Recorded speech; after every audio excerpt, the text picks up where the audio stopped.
Pour ce troisième rendez-vous, eh bien, nous allons découvrir une nouvelle expression. Pourquoi dit-on que le fer à cheval porte bonheur? Alors, qu'est-ce que signifie déjà ce fer à cheval porte bonheur, Claude? Oui. Tout comme le trèfle à quatre feuilles ou la patte de lapin, le fer à cheval était l'un des porte-bonheur favoris. Parfois cloué à l'extérieur des maisons, il doit cependant être placé avec les éponges, qui sont les extrémités, vers le haut pour que la chance ne tombe pas. Alors, pour ce qui est de l'origine, en revanche, vous avez beaucoup à nous dire, je crois. Il y a plusieurs légendes qui tournent autour de cette expression, mais celle que je préfère est la suivante. On la doit en 959 à Saint Dustin, qui devint archevêque de Canterbury.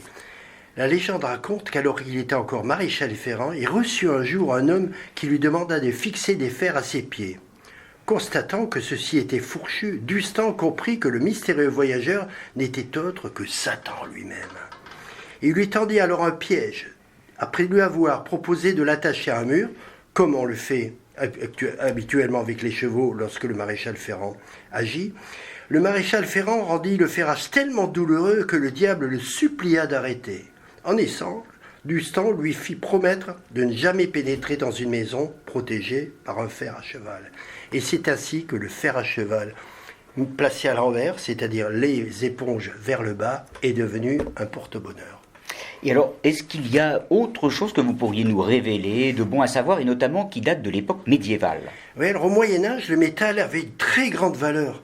Et trouver sur les chemins un fer à cheval que vous pouvez ensuite échanger contre des espèces sonnantes et trébuchantes était donc une aubaine. Donc c'était une chance de trouver un fer à cheval. Claude Lux, merci pour ce billet. Il est issu de votre livre Le Cheval, lançant une expression parue chez Vigo. Rendez-vous chaque dimanche sur chevalmag.com.